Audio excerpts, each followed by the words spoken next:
কখনো ভেবেছো আজকাল কত মুসলমানকে দেখা যায় অন্য ধর্মের পুজোয় অংশ নিতে? কারো হাতে প্রদীপ, কারো হাতে ফুল, কেউ আবার মঞ্চে নাচছে, কেউ বাজাচ্ছে ঢাক, কেউ বলছে এটা তো কেবল আনন্দের অংশ। কিন্তু প্রশ্ন হলো, আনন্দের নামে আমরা কি ধীরে ধীরে আমাদের পরিচয় হারাচ্ছি? আমরা এমন এক সমাজে বাস করছি যেখানে সহাবস্থান আর সংস্কৃতির নামে আমাদের ইমানের সীমা মুছে দেওয়া হচ্ছে ধীরে ধীরে। অনেকে ভাবে সব ধর্মের অনুষ্ঠানেই গেলে ভালো লাগে, একসাথে আনন্দ করি, ক্ষতি কী? কিন্তু ইসলাম কি এই আনন্দের অনুমতি আমাদের দিয়েছে? আল্লাহ তাআলা কোরআনে বলেছেন, হে মুমিনগণ, তোমরা কাফেরদের মতো হবে না। সূরা আল হাসর 20। আরেক জায়গায় বলেছেন, তোমরা তাদের ধর্মের অনুকরণ করো না যারা তোমাদের আগে পথ হারিয়েছে। অর্থাৎ মুসলমানের আলাদা পথ আছে, যে পথ মানুষকে আল্লাহর দিকে টানে, যে পথ আনন্দে ডুবিয়ে আল্লাহকে ভুলে দেয়। সে পথে কখনো যেও না। মানবতার মানে অন্য ধর্মকে ঘৃণা করা নয়।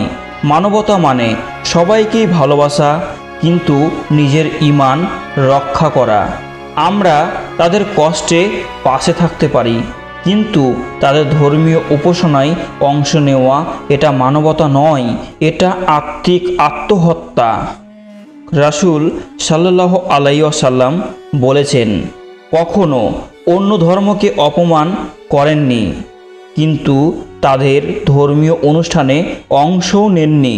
তিনি প্রতিবার বলতেন, আমার পথ আলাদা, আমার রব আলাদা। তবু তিনি মুশরিকদের প্রতি ছিলেন সর্বাধিক দয়ালু।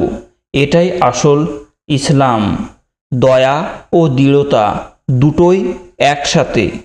আজ মডার্ন হওয়ার নামে আমরা এমন এক সংস্কৃতিতে ঢুকে পড়েছি যেখানে হারাম আর হালাল একাকার, যেখানে ঈমানের স্থলে এসেছে সব ধর্মই এক।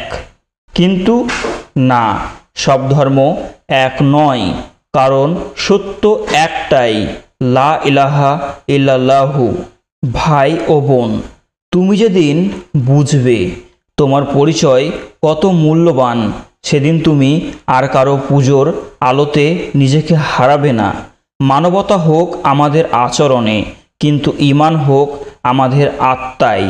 ভালোবাসো মানুষকে, কিন্তু রক্ষা করো নিজের রবের আদেশকে।